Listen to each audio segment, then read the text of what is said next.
13-ാമത്തെ ശ്ലോകം. പ്രൗഷ്ഠപദ്യാം പൗർണമാസ്യാം ഹേമസിംഹസമന്വിതം ദദാതി യോ ഭാഗവതം സയാതി പരമാം ഗതിം. ചിങ്ങമാസത്തിലെ അമാവാസി കഴിഞ്ഞാൽ ആരംഭിക്കുന്നതായിട്ടുള്ള കന്യമാസത്തിലെ അമാവാസിയോടുകൂടി അവസാനിക്കുന്നതുമായിട്ടുള്ള മാസത്തിന് പ്രോഷ്ഠപദമാസം എന്ന് പേര്. ഈ മാസത്തിൽ പൗർണമാസിയിൽ വെളുത്ത വാവിൻ്റെ അന്ന് സ്വർണം കൊണ്ട് നിർമ്മിച്ചതായിട്ട് സിംഹാസനത്തിൽ വെച്ചിട്ട് ഈ ഭാഗവതത്തെ ആരാണോ ദാനം ചെയ്യുന്നത് ആ ജീവൻ പരമഗതി പ്രാപിക്കും. അപ്പോൾ നമ്മളൊരു സ്വർണ്ണ പീഠം ഉണ്ടാക്കുക. അതല്ല വെച്ചാൽ ഒരു പീഠം ഉണ്ടാക്കിയിട്ട് അതിൻ്റെ മീതെ ഒരു സ്വർണത്തിൻ്റെ പ്ലേറ്റ് വയ്ക്കുക. എന്നിട്ട് ആ പ്ലേറ്റിൽ ഈ ഭാഗവതം വെച്ചിട്ട് ദാനം ചെയ്യാം. അപ്പം മുക്തി കിട്ടും. പ്രൗഷ്ഠപദ്യാം പൗർണമാസ്യാം ഹേമസിംഹ സമന്വിതം ദദാതി യോ ഭാഗവതം സയാതി പരമാംഗതിം.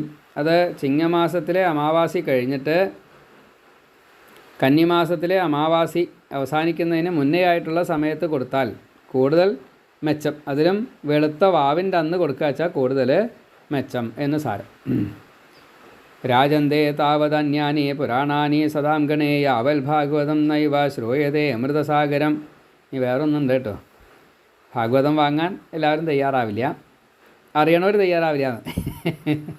ദാനമായിട്ട് വാങ്ങുക വെച്ചാൽ തയ്യാറാവില്ല, കൊടുക്കുക വെച്ചാൽ വാങ്ങും ചെയ്യും. അതായത് ദാനം ക്രിയാംഗത്തോട് കൂടിയിട്ട് മന്ത്രങ്ങളൊക്കെ പറഞ്ഞ് അതിൻ്റെ ഇതൊക്കെ സൂചിപ്പിക്കണം എന്നാണ് പറയുക. ഇതാ ഞാൻ ഈ ഭാഗവതം തരുന്നത് എൻ്റെ പൂർവ്വജന്മങ്ങളുടെ പാപം മുഴുവന്. ഞാൻ അന്ന് രാജാവായിരുന്നു, അനവധി കാലത്തെ രാജാക്കന്മാരായിരുന്നു. അപ്പോൾ ഒക്കെ അനവധി യുദ്ധം ചെയ്തിട്ടുണ്ട്, ലോകം മുഴുവൻ വെട്ടിപ്പിടിച്ചിട്ടുണ്ട്. അവരെയൊക്കെ കൊന്ന പാപം ഇതിലുണ്ട് കേട്ടോ. അത് തീരാനാണ് ഇതാ ഈ ഭാഗവതം ഓം തത്സൽ എന്നാണ് പറഞ്ഞിട്ട് കൊടുക്കുക. എനിക്ക് ഭാഗവതം വേണ്ട എന്ന് പറയും വാങ്ങണ ആളെ. അല്ല, ഞാനതിന് പരിഹാരം ചെയ്തിട്ടുണ്ട്, ഇതാ സ്വർണ്ണത്തിലാണ് തരണത്. അപ്പോൾ ഈ സ്വർണം കൊണ്ട് എന്താ ഗുണം? അല്ല, എൻ്റെ പാപങ്ങൾ മുഴുവൻ ഇല്ലാണ്ടിയാവും, അതുകൊണ്ടാ എന്ന് പറഞ്ഞാൽ പിന്നെ ആ ദാനം വാങ്ങണയാൾ ഗുഡ് ബൈ എന്ന് പറയും. പിന്നെ കാണും കൂടിയില്ല, വിളിച്ചാലും കൂടി വരില്ല. അത് അറിയണ ആൾ. അല്ലാത്തവർ തിരുമേനിക്കൊരു ഭാഗവതം തരാനിരിക്കുന്നുണ്ട് കേട്ടോ, ഓ തന്നോളൂ, എന്താ ഒന്നും അറിയില്ല, അത് വാങ്ങും, അത്രയേ ഉള്ളൂ എന്ന് സാരം. അതാണ് ഭാഗവതം വെച്ചാൽ ഗ്രന്ഥം എന്നർത്ഥം, ഗ്രന്ഥങ്ങൾ. അതേപോലെ സാളഗ്രാമം, പിന്നെ ശിവലിംഗം, അതേപോലെ രത്നം, അതേപോലെ ഈ തുളസിയുടെ ഇല, ഇങ്ങനെയുള്ള ചില പദാർത്ഥങ്ങളൊക്കെ ദാനം ചെയ്യുമ്പോൾ അത് വാങ്ങാൻ ചെല്ലുന്നയാൾ നല്ല വിവരം ഉണ്ടെങ്കിൽ മന്ത്രങ്ങളുടെ അർത്ഥങ്ങളൊക്കെ ശരിക്ക് മനസ്സിലാക്കി വെച്ചാൽ എനിക്ക് പറ്റില്ല കേട്ടോ എന്ന് പറയും. ഈ തരുന്നയാൾ വളരെ സാത്വികനാണ്, പൂർവ്വജന്മങ്ങളിലും നല്ല ശുദ്ധനാണ് എന്ന് വാങ്ങുന്നയാൾക്ക് ത്രികാലജ്ഞാനം ഉണ്ടായിരിക്കാം. എന്നാൽ അത് ചോദിച്ച് വാങ്ങും. ഹരിശ്ചന്ദ്രനോട് വിശ്വാമിത്രൻ എങ്ങനെയാണോ ഭൂമി ദാനം വാങ്ങിയത്, തൻ്റെ രാജ്യം മുഴുവന് ദാനം വാങ്ങിയത്, അതേപോലെ ദേവി ഭാഗവതം വായിച്ചു കഴിഞ്ഞാൽ അത് വിസ്തരിക്കുന്ന എല്ലാ ആചാര്യന്മാരും പറയാറും ഈ വിശ്വാമിത്രൻ കൊള്ളരുതാത്തവനാ, അംബരീഷനെ ശപിച്ചതായിട്ടുള്ള അല്ലെങ്കിൽ ദ്രോഹിക്കാൻ ചെന്നതായിട്ടുള്ള ദുർവാസാവ് ചീത്തയാളെന്നാ. അതങ്ങനെയല്ല. വിശ്വാമിത്രൻ വിശ്വത്തെ മിത്രമായിട്ട് കാണുന്നവനാണ്, വിശ്വം മുഴുവൻ മിത്രമായിട്ട് കാണുന്ന ഋഷിയാണ്. അദ്ദേഹത്തിന് ഈ ഒട്ടും ആവശ്യമില്ലാത്തതായിട്ടുള്ള ഹരിശ്ചന്ദ്രൻ്റെ രാജ്യം വേണ്ട. രാജ്യത്തിനല്ല കശപിശ കൂടിയതേ. രാജ്യം കൊടുത്തപ്പോൾ അതിൻ്റെ മീത വയ്ക്കാനുള്ള ഉപരിദക്ഷിണ എന്ന് പറഞ്ഞൊരു സാധനമുണ്ട്, അതിനാ കശപിശ കൂടിയത്. അപ്പോൾ എന്താ ഉപരിദക്ഷിണ എന്നറിയില്ല, രാജ്യത്തിൻ്റെ മൂല്യം എത്രയാണെന്ന് നിശ്ചയില്ല. എന്നിട്ടാണ് ഈ വിശ്വാമിത്രൻ്റെ കുറ്റം പറയണത്. നമ്മളൊക്കെ അതിലാണ് പെടുക. അപ്പം അങ്ങനെയല്ല, അതിൻ്റെ യഥാർത്ഥത്തിലുള്ള സത്യം മനസ്സിലാവുമ്പോഴാണ് ഹരിശ്ചന്ദ്രൻ എത്ര മഹാനായിരുന്നു എന്ന് പറയാൻ വേണ്ടിയിട്ടാണ് ഈ വിശ്വാമിത്രൻ ഹരിശ്ചന്ദ്രനെ പരീക്ഷിച്ചത് എന്ന് പറയാം. പാണ്ഡിത്യണ്ടായിട്ട് കാര്യമില്ല, സംസ്കൃതത്തിൽ പാണ്ഡിത്യണ്ടായിട്ട് ഇത് കിട്ടിക്കോളുന്നില്ല. ഈ അർത്ഥത്തിൽ എത്തുമ്പോഴാണ് ഭാഗവതം നമ്മൾ പഠിക്കാൻ തുടങ്ങിയിട്ടുണ്ടെന്ന് മനസ്സിലാക്കുക. അത്രയേ ഉള്ളൂ കേട്ടോ. ഭാഗവതം പഠിക്കാൻ തുടങ്ങിയിട്ടുണ്ടെന്ന് അത്രയേ ഉള്ളൂ. എന്നാലും അതാണ് ദാനത്തിൻ്റെ മഹാത്മ്യം. അപ്പോൾ രാജൻ്റെ താവതന്യാനി പുരാണാനി സദാം ഗണേ യാവൽ ഭാഗവതം നൈവ ശ്രൂയതേ അമൃതസാഗരം. നാരായണ നാരായണ നാരായണ. ഓം. യാവത് അമൃതസാഗരം ഭാഗവതം, ഏതുവരെ ഈ അമൃത സമുദ്രമായിട്ടുള്ള ഭാഗവതം ന ശ്രൂയതേ, ശ്രവിക്കപ്പെടുന്നില്ലയോ, താവത് അതുവരെ അന്യാനി പുരാണാനി മറ്റുള്ള പുരാണങ്ങൾ സദാംഗണേ സത്തുക്കളുടെ ഈ സംഘത്തിൽ രാജന്തേ സജ്ജനങ്ങളുടെ അടുത്ത് ശോഭിക്കണു. യാവത് ദൃശ്യതേ യാവത് ന ദൃശ്യതേ സാക്ഷാത് ശ്രീമദ് ഭാഗവതം പരം, എപ്പോഴാണോ ഏതുവരെയാണോ ഈ ഭാഗവതം കാണാത്തത് അതുവരെ മാത്രമേ മറ്റുള്ള പുരാണങ്ങൾ സജ്ജനങ്ങളുടെ ഉള്ളിൽ അല്ലെങ്കിൽ സജ്ജനങ്ങൾക്ക് വേണം എന്ന് തോന്നുകയുള്ളൂ. അതാണ് രാജന്തേ താവത് അന്യാനി പുരാണാനി സദാം ഗണേ, നന്നായിട്ട് തന്നെ അത് ശോഭിക്കുന്നു, രഞ്ജിപ്പിക്കുന്നു മറ്റ് പുരാണങ്ങൾ ഈ സജ്ജനങ്ങളുടെ ഇടയിൽ. എത്ര വരെ? ഭാഗവതം കിട്ടുന്നത് വരെ മാത്രം, ഭാഗവതം കേൾക്കുന്നത് വരെ മാത്രം. ഭാഗവതം എപ്പോഴാണോ കാണുന്നത് അപ്പോൾ മുതൽ മറ്റ് പുരാണങ്ങളൊന്നും വേണ്ട എന്ന് തോന്നും എന്ന് ഭാഗവതത്തിൻ്റെ മഹിമയെ പറഞ്ഞു. രാജന്തേ താവത് അന്യാനി പുരാണാനി സദാംഗണേ യാവത് ഭാഗവതം നൈവ ശ്രൂയതേ അമൃതസാഗരം. രാജന്തേ താവത് അന്യാനി പുരാണാനി സദാംഗണേ യാവത് ന ദൃശ്യതേ സാക്ഷാൽ ശ്രീമൽ ഭാഗവതം പരം. സർവവേദാന്തസാരം ഹി ശ്രീ ഭാഗവതമിഷ്യതേ തദ്രസ അമൃതതൃപ്തസ്യ നാന്യത്ര സ്യാദ് ക്വചിൽ. അടുത്തത് സർവ വേദാന്തസാരമാണ് ഈ ഭാഗവതം. ശ്രീമദ് ഭാഗവതം സർവവേദാന്തസാരം, എല്ലാ വേദങ്ങളുടെയും ഉപനിഷത്തുക്കളുടെയും സാരം. ഇഷ്യതേ എന്ന് നന്നായിട്ട് തന്നെ പറയപ്പെടുന്നു. ഹി അതുകൊണ്ട് തത് രസ അമൃതതൃപ്തസ്യ അതിൻ്റെ അമൃതസദൃശമായിട്ടുള്ള രസം കൊണ്ട് തൃപ്തിപ്പെട്ടവന് അന്യത്ര ക്വചിൽ രതി ന ഭവതി, വേറെ ഏതൊരു ജ്ഞാനത്തിലും ഈ രതി ഉണ്ടാവില്ല. ഭാഗവതം ഒരിക്കൽ കേട്ട ഒരാൾക്ക് അത്രയും ഇഷ്ടത്തോടു കൂടിയിട്ട് മറ്റ് പുരാണങ്ങളെ ആശ്രയിക്കാൻ സാധിക്കില്ല. അതുറപ്പാ. ഭാഗവതത്തിൻ്റെ പ്രത്യേകത അതാണ്. നമ്മളിങ്ങനെ വെറുതെ ഒന്നും അറിയാതെ കണ്ട് ഭാഗവതം വായിക്കുമ്പോൾ അക്ഷരം തെറ്റാതെ കണ്ട് വായിക്കുന്ന ഓരോരുത്തർക്കും കുറച്ച് അതിൻ്റെ ഈണത്തോടു കൂടിയിട്ട് വായിക്കാൻ അറിയുന്ന ഒരാൾക്ക് അത് വായിക്കുമ്പോൾ അതിലത്തെ സ്വരം, സ്പർശാക്ഷരം, വിസർഗം തുടങ്ങിയ ഏതെങ്കിലും ഒന്ന് പിഴച്ചാൽ ഇവിടെ എന്തോ ഒരു കുഴപ്പമുണ്ടല്ലോ എന്ന് മനസ്സിലാവും. അത്രയ്ക്ക് സൂക്ഷ്മമായിട്ടുള്ള ഘടനയാണ് ഇതിൽ ഭഗവാൻ നിർവഹിച്ചത്. വേദവ്യാസൻ രചിച്ചു എങ്കിലും അത് സമാധി ഭാഷയായതുകൊണ്ട് വേദവ്യാസന് പോലും അതിലെ ഒരു അക്ഷരോ ദീർഘോ ഹ്രസ്വോ വിസർഗോ മാറ്റാനുള്ള അധികാരമില്ല. അത്രയ്ക്ക് പ്രാധാന്യമുണ്ടെന്നാണ്. അതുകൊണ്ട് സർവവേദാന്തസാരം ഹി ശ്രീ ഭാഗവതമിഷ്യതേ, എല്ലാ വേദാന്ത സാരാദികളിൽ ചേർന്നതാണ് ഈ ഭാഗവതം എന്ന് പറയപ്പെടുന്നു. തത് രസാമൃത തൃപ്തസ്യ, ആ രസത്തെ ആരാണോ അനുഭവിച്ചത് അവർക്ക് പിന്നീട് ന അന്യത്ര സ്യാതിരതി ക്വചിൽ, വേറൊന്നിൽ ഒരു താല്പര്യമുണ്ടാവുകയില്ല. സർവവേദാന്തസാരം ഹി ശ്രീ ഭാഗവതമിഷ്യതേ തദ്രസാമൃതതൃപ്തസ്യ നാന്യത്ര സ്യാതിരതി ക്വചിൽ. നിമ്നഗാനാം യഥാ ഗംഗ ദേവാനാം അച്യുതോ യഥാ വൈഷ്ണവാനാം യഥാ ശംഭു പുരാണാനാമിതം തഥാ.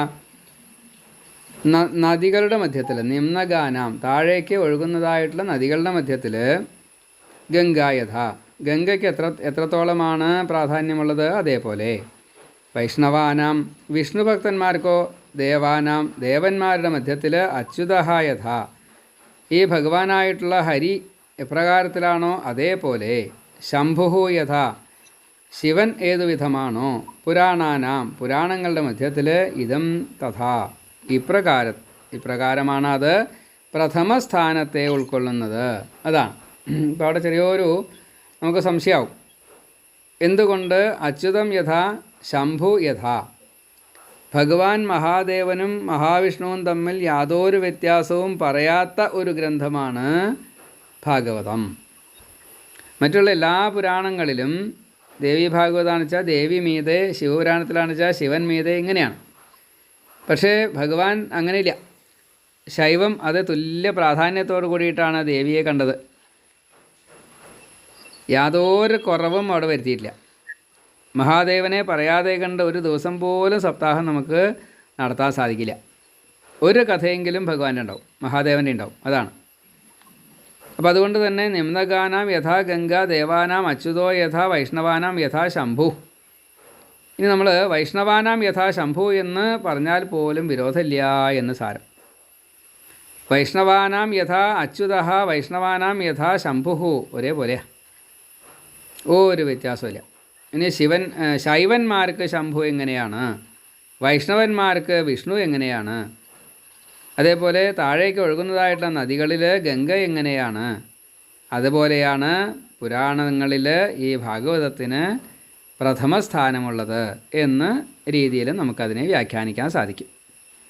നിമ്നഗാനാം യഥാ ഗംഗ ദേവാനാം അച്യുതോ യഥാ വൈഷ്ണവാനാം യഥാ ശംഭു പുരാണാനാമിദം തഥാ ക്ഷേത്രാണാം ചൈവ സർവേഷാം യഥാ കാശീ ഹ്യനുത്തമം തഥാ പുരാണവ്രാതാനാം ശ്രീമദ്ഭാഗവതം ദ്വിജാഹ. സർവേഷാം ക്ഷേത്രാണ്, എല്ലാ ക്ഷേത്രങ്ങളുടെയും മധ്യത്തിൽ കാശി യഥാ അനുത്തമ. കാശിയും വൃന്ദാവനവും ആണ് കലികാലത്ത് പോലും പ്രളയത്തിൽ പോലും നശിക്കാത്തതായിട്ടുള്ള രണ്ട് ക്ഷേത്ര സങ്കേതം. കാശിയും നശിക്കില്ല, സുമതി ഓഫാക്കിയില്ല. കാശിയും നശിക്കില്ല, അതേപോലെ തന്നെ ഈ വൃന്ദാവനവും നശിക്കില്ല. ബാക്കിയുള്ള എല്ലാ പ്രദേശങ്ങളും നശിക്കും. അങ്ങനെയാണ്. ദ്വാരക നശിച്ചു വെച്ചാൽ കടലിൽ താണല്ലോ, പോയില്ലോ. ഇനി ബാക്കിയുള്ളതൊക്കെ ഇതുപോലെ പോവും. പക്ഷേ അതുകൊണ്ട് കാര്യമില്ല, വൃന്ദാവനം പോവില്ല. വൃന്ദാവനത്തിൽ ഗോവർദ്ധനം കൂടി പോവും, അതാ രസം. പക്ഷേ വൃന്ദാവനം അവിടെ ഉണ്ടാവുന്ന. അതേപോലെ സർവേഷാം ക്ഷേത്രാണാം, എല്ലാ ക്ഷേത്രങ്ങളുടെയും മധ്യത്തിൽ കാശി യഥാ അനുത്തമ. കാശി എങ്ങനെയാണോ ഉത്തമമായിട്ടിരിക്കുന്നത്, മറ്റൊരു തരത്തിൽ അത് ഇത് എന്ന് പറയാൻ നിവൃത്തിയില്ല, ഉപമ പോലും പറ്റില്ല. അങ്ങനെയാണ്. അല്ലയോ ശൗനകാദി മഹർഷിമാരെ, ദ്വിജാഹ, ഹേ ദ്വിജാഹ തഥാ പുരാണവ്രാതാനാം. അതുപോലെയാണ് ഈ പുരാണത്താൽ ചുറ്റപ്പെട്ടതായിട്ടുള്ള അനവധി പുരാണങ്ങളുണ്ടല്ലോ.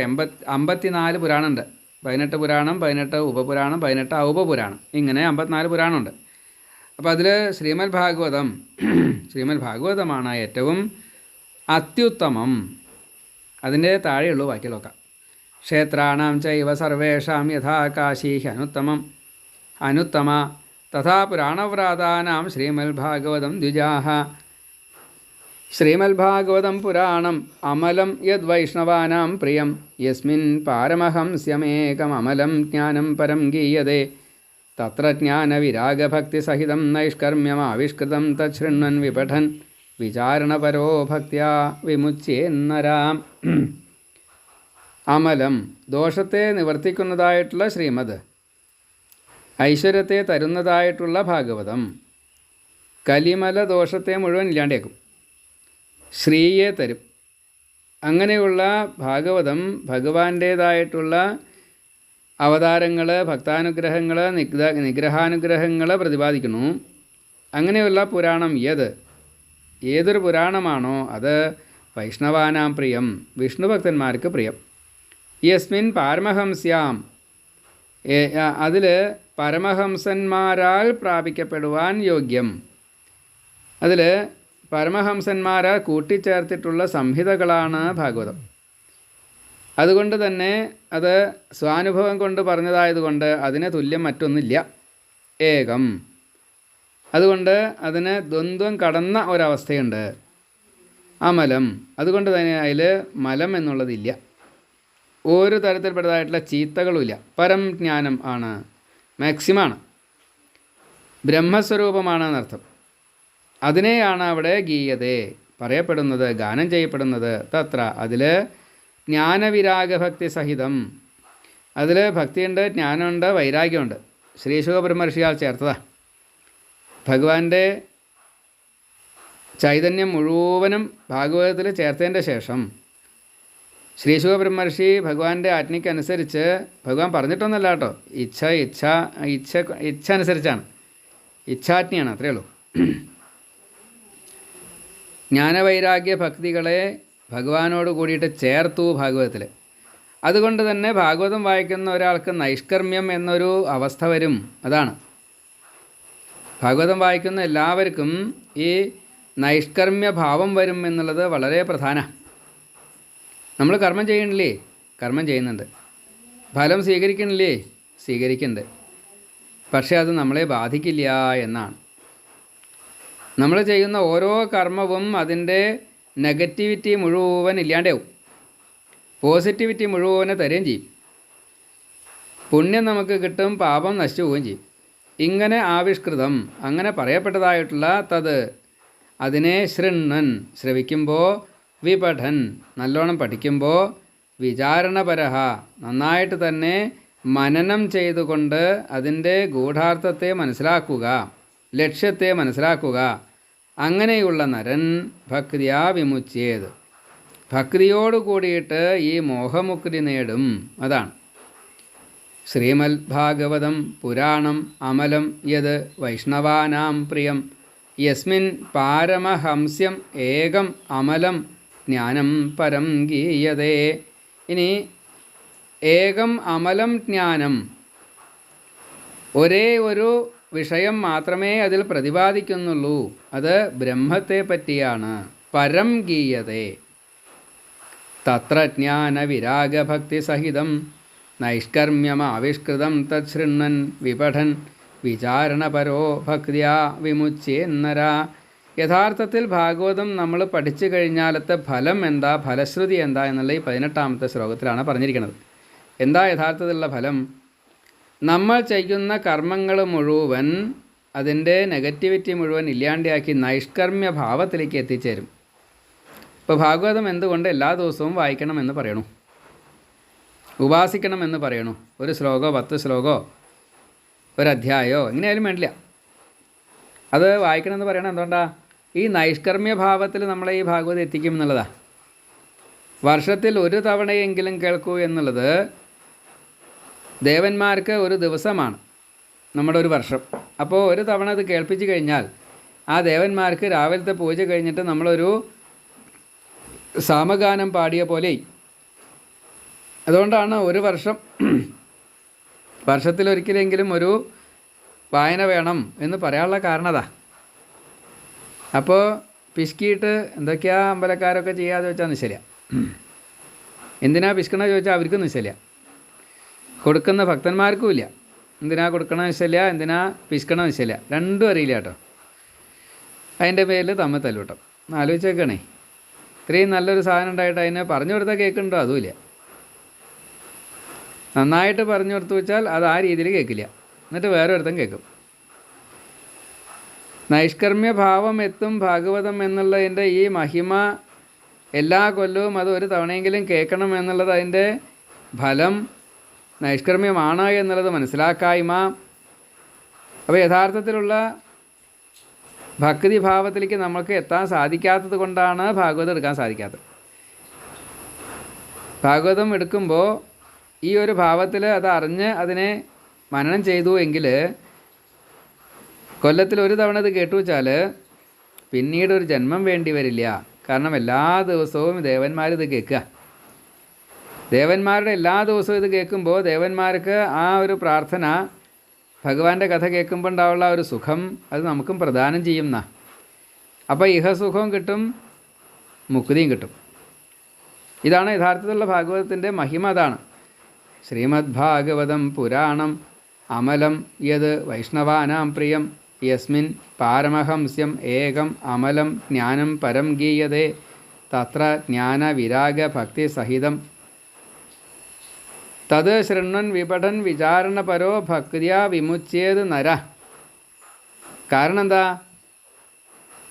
ഈ ഭഗവത് തത്വങ്ങളെ ആവിഷ്കൃതം, അത് കേൾക്കുമ്പോൾ, അറിയുമ്പോൾ, പഠിക്കുമ്പോൾ ഉണ്ടാകുന്നതായിട്ടുള്ള ഭാവം നൈഷ്കർമ്മ്യം.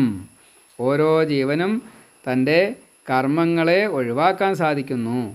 കർമ്മ ബാക്കി വരാതെ കണ്ട്, കാമബാക്കി വരാതെ കണ്ട് നമ്മൾ ചെയ്യുന്ന കർമ്മങ്ങൾ തീയിലിട്ട ആ നെയ്യിനെ പോലെ കത്തിപ്പോണു. തീയിലിട്ട നെയ്യിനെ പോലെ എന്നല്ല, മന്ത്രബോധമായിട്ടുള്ള നെയ്യ് സ്വാഹ എന്ന് പറഞ്ഞിട്ട് സമർപ്പിക്കില്ലേ, അതേപോലെ ആ നെയ്യ് കത്തിപ്പോകുന്ന പോലെ തന്നെ നമ്മുടേതായിട്ടുള്ള മുഴുവൻ കാമബാക്കിയും നഷ്ടപ്പെടുക, നശിച്ചു പോവുക. പിന്നെ നമുക്കൊരു ജന്മം വേണ്ട. അതാണ് ഇപ്പോൾ യഥാർത്ഥത്തിൽ ശ്രീമദ് ഭാഗവത മഹാപുരാണം ഭക്തിപൂർവ്വം ശ്രവണ മനന കീർത്തനാദികൾ നിധിധ്യാസപൂർവം ചെയ്യുകയാണെങ്കിൽ ആ പുരുഷൻ സംസാര ബന്ധത്തിൽ നിന്നും മുക്തനായിട്ട് വരും എന്ന് കാര്യകാരണ സഹിതം ഇവിടെ ഉറപ്പിക്കുക. മോക്ഷപ്രതിബന്ധമായിരിക്കുന്ന രാഗദ്വേഷാദി ദോഷങ്ങളെ നിശേഷം നശിപ്പിക്കുന്നതായിട്ടുള്ള മോക്ഷപ്രദനായിട്ട് ശ്രീ ഭഗവാന്റെ ഭക്തവാത്സല്യ ആദി പരമമംഗള കല്യാണ ഗുണങ്ങളെ പ്രകാശിപ്പിക്കുന്നതായിട്ട് ശ്രീമദ് ഭാഗവത മഹാപുരാണത്തെ വൈഷ്ണവന്മാർ ഏറ്റവും ഇഷ്ടപ്പെടാനുള്ള കാരണം വെള്ളവും പാലും കലർന്ന് വെച്ചതിൽ നിന്ന് വെള്ളത്തെ തള്ളിക്കളഞ്ഞ് പാലിനെ മാത്രം വേർതിരിച്ചെടുക്കുന്ന, അതിൻ്റെ പാലിൻ്റെ രസത്തെ ആസ്വദിക്കുന്നതായിട്ടുള്ള ഹംസങ്ങളെ പോലെ ചരാചര സ്വരൂപങ്ങളിൽ വ്യാപിച്ചിരിക്കുന്നതായിട്ടുള്ള അരൂപനായിട്ടുള്ള പരമാത്മാവിനെ വിവേക ശക്തി കൊണ്ട് വേർതിരിച്ച് സാക്ഷാത്കരിക്കാൻ ശക്തമായിട്ടുള്ള അല്ലെങ്കിൽ അതിനുള്ള ശക്തി കിട്ടിയതായിട്ടുള്ള പരമഹംസന്മാരാൽ അനുഭവ സ്വരൂപേണ അറിയപ്പെടുന്നതായിട്ടുള്ള ഈ ഭഗവാനെ വിഷയസംബന്ധം ഇല്ലാത്ത രീതിയിൽ അത്യന്തം നിർമ്മലമായിട്ട് അദ്വിതീയമായിട്ട് കർമ്മങ്ങൾ കൊണ്ട് പ്രാപിക്കാൻ കഴിയാത്തതായിട്ടുള്ള സച്ചിദാനന്ദാത്മകമായിട്ടുള്ള പരബ്രഹ്മ സ്വരൂപത്തെക്കുറിച്ച് അതിസ്പഷ്ടമായിട്ട് ഇതിൽ വർണ്ണിച്ചിരിക്കുന്നു. കാരണം ഇത് വ്യാസൻ മാത്രമല്ല, വ്യാസന്മാരാൽ, പരമഭക്തന്മാരാൽ, പരമഹംസന്മാരാൽ ഭഗവാന്റെ ഓരോരോ കഥകളെ, ഇത് എനിക്ക് ഇന്നയാൾ പറഞ്ഞു തന്നതാണ്, ദക്ഷയാഗം കഥ ഉദ്ധവർക്ക് ഇന്നയാൾ പറഞ്ഞു കൊടുത്തു, പരാശരം പറഞ്ഞു കൊടുത്തു, അങ്ങനെയൊക്കെയാണ്. വിതുരർക്ക് മൈത്രേയൻ പറഞ്ഞു കൊടുത്തു, ബ്രഹ്മാവ് നാരദന് പറഞ്ഞു കൊടുത്തു, അഗസ്ത്യൻ, ഇങ്ങനെ മഹാഋഷികളാൽ പലതും പല സ്ഥലത്തും പലതായിട്ട് പറയപ്പെട്ടതിനെയാണ് ഭാഗവതത്തിൽ ഇങ്ങനെ കോർത്തിണക്കിക്കൊണ്ട് ഇതിനൊരു സൂത്രേ മണികണായിവ, ഓരോ കഥകളാകുന്ന മുത്തുകളെ കോർത്തിണക്കിയതാ. പാരമഹംസ്യാം സംഹിതായാം ആണ്. അതിൽ ദ്വന്ദ്വത്തെ കടക്കാൻ സാധിക്കുന്നു. പരബ്രഹ്മസ്വരൂപത്തെക്കുറിച്ചാണ് അതിസ്പഷ്ടമായിട്ട് വർണ്ണിച്ചിരിക്കുന്നത്. ജ്ഞാനം, വൈരാഗ്യം, ഭക്തി എന്നിവയുടെ സ്വരൂപത്തെയും ജീവാത്മാവിൻ്റെ കർമ്മബന്ധ വിമുക്തിയെയും ഇതിൽ പ്രകാശിപ്പിച്ചിരിക്കുന്നു. ഇപ്രകാരം സർവദാ പരമപുരുഷാർത്ഥത്തെക്കുറിച്ച് പ്രതിപാദിക്കുന്നതായിട്ടുള്ള ഈ ഭാഗവത ശാസ്ത്രം ശ്രദ്ധാഭക്തി സമന്വിതം. ഇതം ഭാഗവതം ശൃണു, കേൾക്കൂ, പഠിക്കൂ, മനനം ചെയ്യൂ, നിധിധ്യാസം ചെയ്യൂ. അത് തന്നെ പ്രാക്ടിക്കലായിട്ട് ജീവിതത്തിൽ കൊണ്ടു നടക്കൂ. സ്വഭാവം മാറും. ആ പരമപരുഷനായിട്ടുള്ള ഭഗവാന്റെ ഈ ഒരു സ്വാധീനം ഈ ജീവന് ഭക്തിയാൽ പരിശുദ്ധ അന്ധകരണനായിട്ട് സംസാരബന്ധത്തിന് നിർമുക്തനായിട്ട് തരും. അതാണ് നൈഷ്കർമ്മ്യഭാവം. അപ്പോൾ ഈ ശ്ലോകത്തെ അടിവരയിട്ടുകൊണ്ട് പഠിക്കുക. ഇതാണ് എന്താ ഭാഗവതത്തിൻ്റെ മഹിമ, എന്താ ഭാഗവതത്തിൻ്റെ മഹാത്മ്യം. പ്രേതത്തിന് മുക്തി കിട്ടും എന്നാണ് അവിടെ പറഞ്ഞതെങ്കിൽ ആ പ്രേതം തന്നെയാണ് നമ്മളെ. നമ്മൾ അവിടെ പ്രേതം വാത്യാരൂപധരനായിക്കൊണ്ട് സിന്ധുകാരി ശരീരം കിട്ടാതെ കണ്ട് പിശാച രൂപത്തിലായിരുന്നെങ്കിൽ നമ്മൾ ഈ സൂക്ഷ്മരൂപത്തിൽ, സൂക്ഷ്മ ശരീരത്തിൽ സ്ഥൂല ദേഹത്തോട് കൂടിയിട്ടാണ് സൂക്ഷ്മ ശരീരം. സ്ഥൂലമുണ്ട്, പഞ്ചഭൂതങ്ങളും മറ്റ് മായയൊക്കെ ചേർന്നതാണ്. അപ്പോൾ സ്ഥൂലമുണ്ട്. അതേപോലെ തന്നെ പ്രാണങ്ങളോട് കൂടിയിട്ട് സൂക്ഷ്മം, പഞ്ചകോശ ബന്ധിതമായിട്ട് നമ്മൾ ഇതിൽ ചേർന്നിരിക്കുക. അപ്പോൾ നമ്മളും പ്രേതം തന്നെയാണ്. ഈ പ്രേതത്തിനെ എന്ത് ചെയ്യണം? മുക്തി നേടിക്കൊടുക്കണം. അതിന് നല്ലൊരു ഉപാധിയാണ് വിശേഷബുദ്ധിയോട് കൂടിയിട്ട്, മനീഷയോട് കൂടിയിട്ട് മനുഷ്യൻ എന്ന രീതിയിൽ മരണസ്വഭാവത്തോടു കൂടിയിട്ട് മർത്യനായിട്ട് ദഹിക്കുന്നതായിട്ടുള്ള ദേഹത്തോട് കൂടിയിട്ട്, നശിക്കുന്നതായിട്ടുള്ള ശരീരത്തോട് കൂടിയിട്ട്. അപ്പോൾ നമുക്ക് ഇതിൻ്റെ ഉപയോഗം കഴിഞ്ഞാൽ പിന്നെ ഇത് വേണ്ടേ? അതുകൊണ്ട് ഈ ശരീരത്തിൽ ഇരുന്നു കൊണ്ട് തന്നെ നമുക്ക് മുക്തി നേടാൻ സാധിക്കും. എന്തേ വേണ്ടൂ? സദാസേവ്യ സദാസേവ്യ.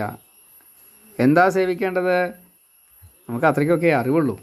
അതുകൊണ്ട് ഭാഗവതത്തെ ഉപാസിച്ചാൽ മതി. അർത്ഥം അറിഞ്ഞുകൊണ്ട് ഭാഗവതത്തെ ഉപാസിക്കുക. അപ്പോൾ ഭാഗവതത്തെ ഉപാസിക്കാൻ, ഭഗവത് തത്വങ്ങളെ ഉപാസിക്കാൻ, ഭഗവാൻ പറഞ്ഞ വാക്കുകളെ അനുസരിക്കാൻ, ഭഗവാന്റെ ചിലതിനെയൊക്കെ അനുകരിക്കാൻ, എല്ലാറ്റിനൊന്നും പറ്റില്ല, വളരെ കുറച്ചേ അനുകരിക്കാൻ പറ്റുള്ളൂ. ഭക്തന്മാർ ജീവിച്ച പോലെ ജീവിക്കാൻ, ഭഗവാങ്കൽ എത്തുവാനുള്ള ലക്ഷ്യത്തോടു കൂടി ജീവിക്കാൻ ഈ ഭാഗവതം നമ്മെ പ്രേരിപ്പിക്കട്ടെ. ശ്രീമദ്ഭാഗവതം പുരാണമമലം യദ്വൈഷ്ണവാനാം പ്രിയം യസ്മിൻ പാരമഹംസ്യമേകമമലം ജ്ഞാനം പരം ഗീയതേ തത്ര ജ്ഞാനവിരാഗഭക്തിസഹിതം നൈഷ്കർമ്മ്യമാവിഷ്കൃതം തച്ഛൃണ്ണൻ വിപഠൻ വിചാരണപരോ ഭക്തിയാ വിമുച്യേന്നരാ. സർവം ശ്രീകൃഷ്ണാർപ്പണമസ്തു. സർവത്ര ഗോവിന്ദനാമസങ്കീർത്തനം. ഗോവിന്ദ ഗോവിന്ദ. ഇനി 19ാമത്തെ ശ്ലോകം തൊട്ട് നാളെ പറയാം.